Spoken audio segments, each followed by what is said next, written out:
નમસ્કાર, આપ જોઈ રહ્યા છો TV9 ગુજરાતી. આપની સાથે હું છું વિધિ. રાજકોટ વિદ્યુત સહાયક ભરતી કૌભાંડના મુદ્દે મળી રહી છે જાણકારી. PGVCLના 30 વિદ્યુત સહાયકોને ફરજ મુક્ત કરવામાં આવ્યા છે. 2021માં લેવાયેલી પરીક્ષામાં ગોલમાલની થઈ હતી ફરિયાદ.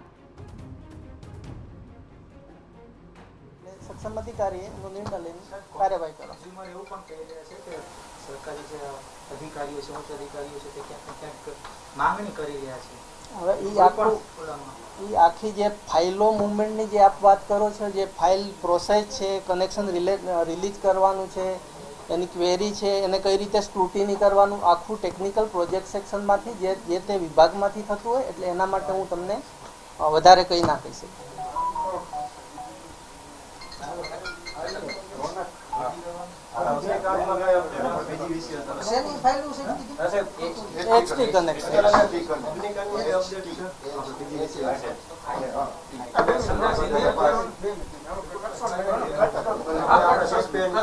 ના, એમાં કોઈ ઇન્વોલ્વ નથી. અત્યાર સુધી કઈ નથી.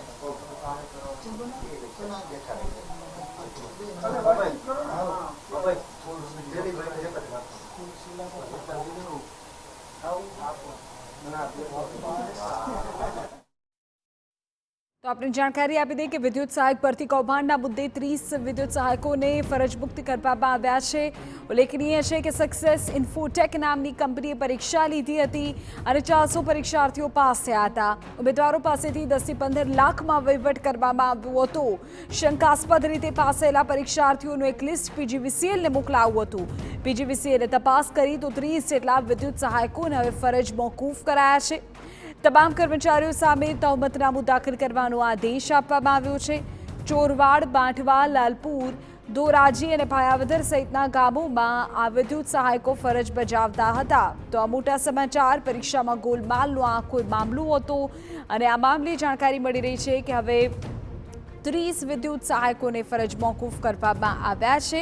તેમની સામે હવે આગામી એક્શન્સ પણ લેવામાં આવશે, પરંતુ અત્યારે તો 30 વિદ્યુત સહાયકોને ફરજ મુક્તિના આદેશ આપી દેવાયા છે. આ મામલો 2021નો છે કે જ્યારે પરીક્ષા લેવાય અને બાદ આ કોઈ ગોલમાલનો મામલો સામે આવ્યો હતો. આપને કહી દઈએ કે સક્સેસ ઇન્ફોટેક નામની એક કંપનીએ આ પરીક્ષા લીધી હતી અને તેમાં કુલ 400 પરીક્ષાર્થીઓ પાસ થયા હતા.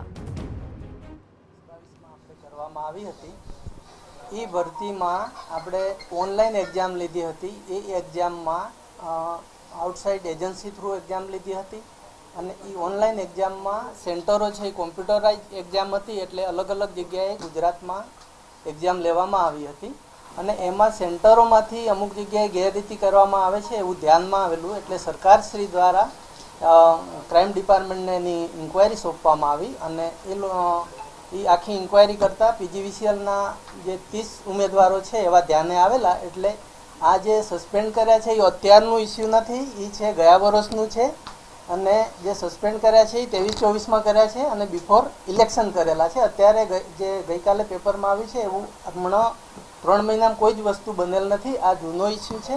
એ લોકોને સસ્પેન્ડ કરી અને ખાતાકીય પગલાંની કાર્યવાહી કરવાની ઓલરેડી સૂચના આપણે ફિલ્ડમાં અધિક્ષક ઇન્દોરને આપી દેવામાં આવી. સાહેબ, જૂનો ઇસ્યુ છે તો અત્યાર સુધી આ વાત છુપાવવામાં શા માટે? છુપાવવામાં નથી આવી. એ વસ્તુ છે સસ્પેન્ડ કરી જ દીધા છે માર્ચ પહેલા. આ તો 23નું ઇસ્યુ છે. 23માં 11 જણા સસ્પેન્ડ કરેલા છે, 24માં કર્યા છે, બિફોર ઇલેક્શન કરેલા છે. અત્યારે કંઈ કરેલા જ નથી. તે વખતે જાહેર નહોતું કરવામાં આવ્યું. જાહેર પૂછવામાં આવે એટલે અમે આપી દે. કાલે પૂછવામાં આવ્યું તમે આપી દીધું. આપ અત્યારે પૂછવા આવ્યા છો તો અમે આપીએ જ છીએ. એમાં કઈ હાઈડ કરવાનું દબાવવામાં આવી જ નથી. એ વસ્તુ જે સસ્પેન્ડ કર્યા ક્રાઇમ ડિપાર્ટમેન્ટે પકડેલા છે એને બી એ પ્રેસ આઉટ થયું જ હતું, જે તે સમયે થયેલું છે.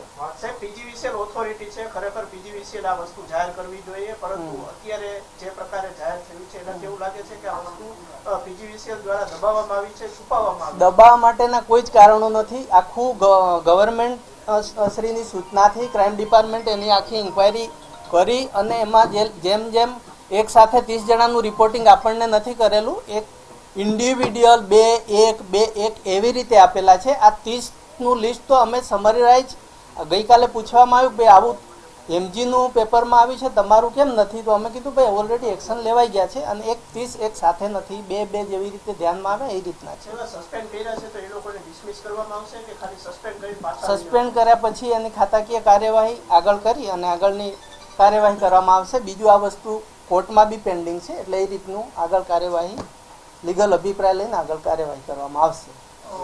હવે કટમાં બીજું